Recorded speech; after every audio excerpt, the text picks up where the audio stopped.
Welcome back to the show. Getting right back into it. We are here with Crystal Rau with Beyond Balance Financial. She is here to talk taxes, especially for those who are new in business. What are some things that we need to know to be ready to file our taxes?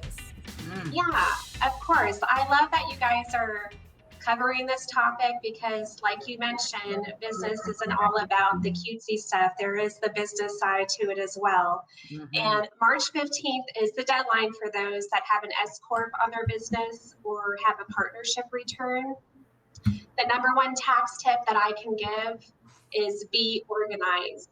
When Yes. you're organized, things don't have a chance to fall through the cracks and really helps you ensure that you don't misrepresent your business. And what I mean by that is if you have income that you didn't report, that may put you in a bind with extra penalties and fees. But the flip side is true when you're not reporting expenses or not tracking all of your expenses. You have to keep in mind that in business, expenses are equal to deductions from your income. So if you're not keeping good records, you're potentially missing out and paying more in taxes than necessary. That's good. Yeah, so speaking of being organized, what are some things that we can do monthly so that when March 15th rolls around, we aren't scrambling? Great question, Misty. Stay on top of your bookkeeping. Set a reoccurring date on your calendar and stay consistent. If you're not good at bookkeeping or you just don't have the time, my suggestion is to hire a bookkeeper. Don't make the mistake of leaving it all for your accountant to do at the end of the year. Yes, they can help you categorize a few things or fill in some gaps if you were unsure of something. But if you come to them already organized, you'll not only save extra fees for their time, but you can ensure that they'll help you file an accurate return.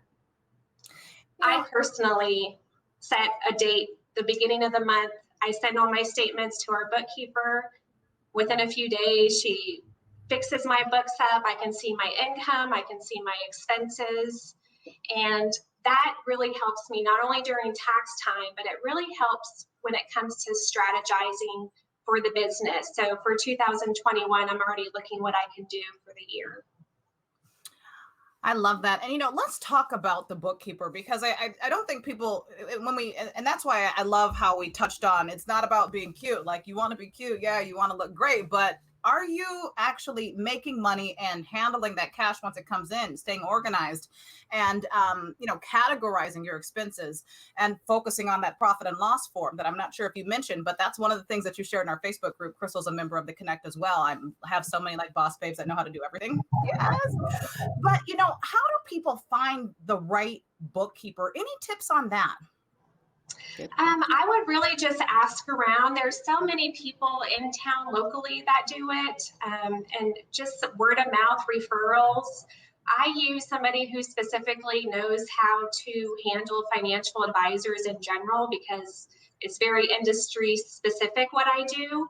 If you're in a specific industry, you can find somebody that caters to that, or like I said, just word of mouth. So, Crystal, let's talk about planning for the new year, creating strategies, systems to set this thing up with ease, letting it be easy.